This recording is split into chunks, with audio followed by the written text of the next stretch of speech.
Shalom adik-adik semuanya. Jumpa lagi dengan Kak Suryani. Ya, adik-adik, kakak mau cerita ini. Ada seorang anak bernama Ricky. Dia tinggal di suatu desa. Sore itu, ia bermain sepeda di jalan desa yang tidak ramai dengan kendaraan. Tiba di suatu tempat, ia melihat ada yang jalan aspal yang rusak dan membentuk lubang yang cukup dalam, adik-adik. Ricky berhenti dan mengamati lubang itu. Dan ia tahu bahwa sepeda motor atau mobil bisa mengalami kecelakaan bila rodanya masuk ke lubang itu. Segera ia turun dari sepeda dan mengumpulkan batu-batu yang ada di tepi jalan dan menata di lubang itu hingga akhirnya lubang itu terlihat rata dan tidak menimbulkan bahaya bila dilalui oleh roda kendaraan. Nah, Ricky rela berkorban mengumpulkan batu-batu dan menata pada lubang di jalan supaya orang lain yang menggunakan kendaraan tidak mengalami bahaya atau kecelakaan. Nah, adik-adik, di Alkitab juga ada loh seorang yang rela berkorban seperti Ricky tadi. Bahkan dia lebih lagi rela berkorban demi menceritakan tentang iman kepada Tuhan Yesus sampai kehilangan nyawanya. Siapakah orang itu? Pengen tahu nggak? Yuk kita lihat video firman yang diambil dari kitab Kisah Para Rasul yang ke-6 ayat 1 sampai 15. Kisah Para Rasul 7 ayat yang ke-54 sampai yang ke-60. Adik-adik, simak dengan baik ya video firman Tuhan berikut ini. Firman Allah makin tersebar dan jumlah murid di Yerusalem makin bertambah banyak. Juga sejumlah besar imam menyerahkan diri dan percaya. Dan Stefanus yang penuh dengan karunia dan kuasa mengadakan mujizat-mujizat dan tanda-tanda di antara orang banyak. Tetapi tampillah beberapa orang dari jemaat Yahudi yang disebut jemaat orang Libertini bersama dengan beberapa orang Yahudi dari Kilikia dan dari Asia. Orang-orang itu bersoal jawab dengan Stefanus. Tetapi mereka tidak sanggup melawan hikmatnya dan roh yang mendorong dia berbicara. Lalu mereka menghasut beberapa orang untuk mengatakan, "Kami telah mendengar dia mengucapkan kata-kata hujat terhadap Musa dan Allah." Dengan jalan demikian mereka mengadakan suatu gerakan di antara orang banyak serta tua-tua dan ahli-ahli Taurat. Mereka menyergap Stefanus dan membawanya ke hadapan mahkamah agama. Lalu mereka memajukan saksi-saksi palsu yang berkata, "Orang ini terus-menerus mengucapkan perkataan yang menghina tempat kudus ini dan hukum Taurat. Sebab kami telah mendengar dia mengatakan bahwa Yesus orang Nazaret itu akan merubuhkan tempat ini dan mengubah adat istiadat yang diwariskan oleh Musa kepada kita." kata imam besar. Benarkah demikian? Semua orang yang duduk dalam sidang mahkamah agama itu menatap Stefanus. Lalu mereka melihat muka Stefanus sama seperti muka seorang malaikat. Jawab Stefanus, "Hai saudara-saudara dan bapak-bapak, dengarkanlah. Hai orang-orang yang keras kepala dan yang tidak bersunat hati dan telinga. Kamu selalu menentang Roh Kudus, sama seperti nenek moyangmu, demikian juga kamu. Siapakah dari nabi-nabi yang tidak dianiaya oleh nenek moyangmu? Bahkan mereka membunuh orang-orang yang lebih dahulu memberitakan tentang kedatangan orang benar, yang sekarang telah kamu hianati dan kamu bunuh. Kamu telah menerima hukum Taurat yang disampaikan oleh malaikat-malaikat, akan tetapi kamu tidak menurutinya. Ketika anggota-anggota Mahkamah Agama itu mendengar semuanya itu, sangat tertusuk hati mereka. Maka mereka menyambutnya dengan gertakan gigi. Tetapi Stefanus yang penuh dengan Roh Kudus menatap ke langit, lalu melihat kemuliaan Allah dan Yesus berdiri di sebelah kanan Allah. Lalu katanya, Sungguh, aku melihat langit terbuka dan Anak Manusia berdiri di sebelah kanan Allah. maka berteriaklah mereka dan sambil menutup telinga serentak menyerbu dia. Mereka menyeret dia keluar kota. Sedang mereka melemparinya, Stefanus berdoa. Katanya, Ya Tuhan Yesus, terimalah rohku. sambil berlutut ia berseru dengan suara nyaring. Tuhan, janganlah tanggungan dosa ini kepada mereka. Dan dengan perkataan itu, meninggallah ia.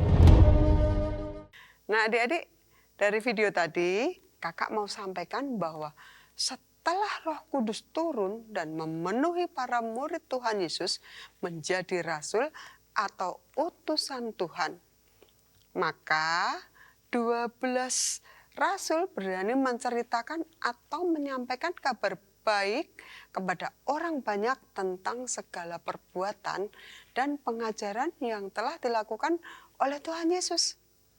Banyak orang yang mendengar perkataan dari para rasul, dan setelah mendengar perkataan itu, sebanyak 3.000 orang menjadi bertobat dan percaya, sehingga mereka dibaptis menjadi murid Tuhan Yesus.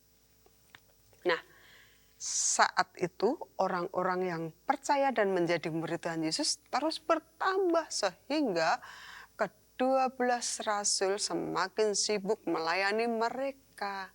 Mereka berkumpul bukan hanya untuk berdoa atau memuji Tuhan, tetapi juga saling menolong, berbagi makanan, dan sebagainya. Melihat orang banyak yang harus dilayani, maka para rasul bersepakat atau menyetujui untuk memilih 7 orang yang sungguh-sungguh mengasihi Tuhan dan dipenuhi oleh Roh Kudus. Untuk apa ya kira-kira? Yaps, yaitu untuk membantu tugas atau pelayanan yang dilakukan para rasul. Dari 7 yang dipilih itu, salah satunya bernama Stefanus, yang kisahnya kita lihat di video tadi. Stefanus adalah orang yang rela berkorban karena iman sampai kehilangan nyawanya, adik-adik. 2 hal yang akan bisa kita teladani dari kisah Stefanus ini tadi. Apa kira-kira? Nah, yang pertama, penuh belas kasihan. Sudah dicatat? Penuh belas kasihan. Yuk, kita bersama memahami lebih dahulu tentang yang dimaksud penuh belas kasihan. Penuh belas kasihan berarti menyadari penderitaan orang lain dan mengambil tindakan untuk membantu meringankan, atau arti sederhananya dari penuh belas kasihan adalah Allah berkeinginan untuk menolong atau membantu orang lain. 7 orang telah dipilih oleh rasul-rasul Tuhan Yesus, dan Stefanus adalah salah satu dari 7 orang itu tadi. Nah, Stefanus memiliki hati penuh belas kasihan sehingga ia segera melakukan tugas untuk melayani jemaat atau orang-orang yang telah menjadi murid Tuhan Yesus. Dia seorang pemimpin yang gagah berani, namun lemah lembut dan penuh belas kasihan kepada orang miskin.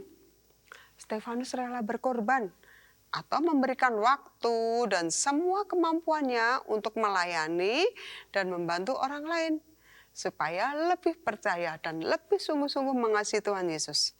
Stefanus melakukan itu karena ia telah melihat perbuatan yang telah dilakukan oleh Tuhan Yesus. Tuhan Yesus pun penuh belas kasihan sehingga rela berkorban dan menderita dan mati disalib supaya semua orang yang menjadi muridnya dan masuk ke dalam surga. Nah, saat ini Tuhan Yesus mau setiap adik-adik memiliki hati penuh belas kasih sehingga rela berkorban bagi anggota keluarga, bagi teman, atau bagi orang lain. Ya kan? Sekarang berikan contoh, rela berkorban atau lebih mendahulukan kepentingan orang lain yang dapat adik-adik lakukan. Contohnya apa saja ya?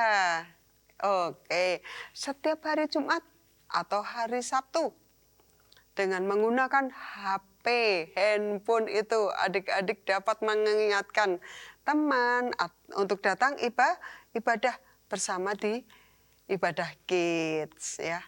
Menetapkan waktu khusus setiap hari. Bisa pagi, bisa sore, atau malam untuk berdoa bagi orang lain adik-adik. Nah, dengan tulus dan rela memberikan sebagian uang saku atau uang jajan untuk menjadikan persembahan bagi Tuhan. Yuk, katakan bersama dengan semangat. Hidupku juga penuh belas kasihan kepada sesama. Nah, sekarang yang kedua. Tidak dendam, tetapi mengampuni. Perbuatan baik yang dilakukan Stefanus kepada orang banyak juga menjadi murid Tuhan Yesus membuat beberapa orang menjadi iri hati. Menjadi tidak suka, bahkan marah dan membenci Stefanus. Akibatnya mereka membuat rencana jahat, yaitu Stefanus ditangkap dengan tuduhan mengajarkan yang tidak benar. Saat di hadapan sidang, Stefanus juga menceritakan tentang Tuhan Yesus. Bahkan akibatnya Stefanus dibawa ke suatu tempat yang untuk dihukum. Mengenai perbuatan beberapa orang yang jahat itu, Stefanus tidak dendam adik-adik atau ingin membalas, tetapi ia mengampuni orang yang telah berbuat jahat kepada dirinya. Dia berdoa, meminta pengampunan kepada Tuhan bagi orang-orang yang telah berbuat jahat tersebut adik-adik. Dari perbuatan Stefanus tersebut, setiap adik-adik dapat pengajaran untuk tidak dendam atau ada rasa benci kepada teman atau orang lain yang telah berbuat tidak baik. Justru adik-adik mendoakan, ya, memintakan ampun kepada Tuhan, ya. Sekarang tengok dong temannya di samping kanan, samping kiri, lalu ajak untuk bersalaman, ya, sambil berkata, aku tidak dendam, tetapi aku mengampuni. Nah, adik-adik, dari firman saat ini, adik-adik dapat meneladani apa yang telah dilakukan oleh Stefanus, yaitu sungguh-sungguh menjadi pahlawan iman dengan rela berkorban, ya, yang rela berkorban. Sebab Tuhan Yesus sudah lebih dahulu berkorban bagi kita, bagi semua orang. Ya, itu tadi firman minggu ini. Yuk, sekarang kita berdoa yuk. Siap? Siap berdoa? Yuk, tutup matanya, lipat tangannya, kita mau menghormati Tuhan. Tuhan Yesus, terima kasih Tuhan untuk firman-Mu hari ini. Kami mau dipakai Tuhan menjadi pahlawan-pahlawan Kristus untuk memberitakan kabar sukacita bagi orang-orang yang belum mengenal Kristus. Berikan kepada kami keberanian untuk bersaksi, menyatakan kebaikan, sehingga banyak orang yang akan mengenal Kristus sebagai Tuhan dan Juru Selamat. Dalam nama Tuhan Yesus kami berdoa dan kami mengucap syukur. Haleluya. Amin. Nah, adik-adik, ayat emas minggu ini adalah, yuk kita buka lagi Alkitabnya. Ayat emas minggu ini diambil dari Filipi 4 ayat yang ke-13. Udah ketemu semuanya? Filipi 4 ayat yang ke-13. Segala perkara dapat kutanggung di dalam Dia yang memberi kekuatan kepadaku. Sekali lagi ya. Yuk. Filipi 4 ayat yang ke-13. Segala perkara dapat kutanggung di dalam Dia yang memberi kekuatan kepadaku. Nah, sebelum kakak akhiri firman Tuhan hari ini, kakak mau sampaikan bahwa adik-adik harus percaya kita juga bisa dipakai Tuhan menjadi pahlawan-pahlawannya. Asal kita mau bertobat atas dosa kita dan taat kepada perintah-perintahnya. Sampai jumpa lagi adik-adik. Jadilah pahlawan iman Kristus yang luar biasa. Dadah.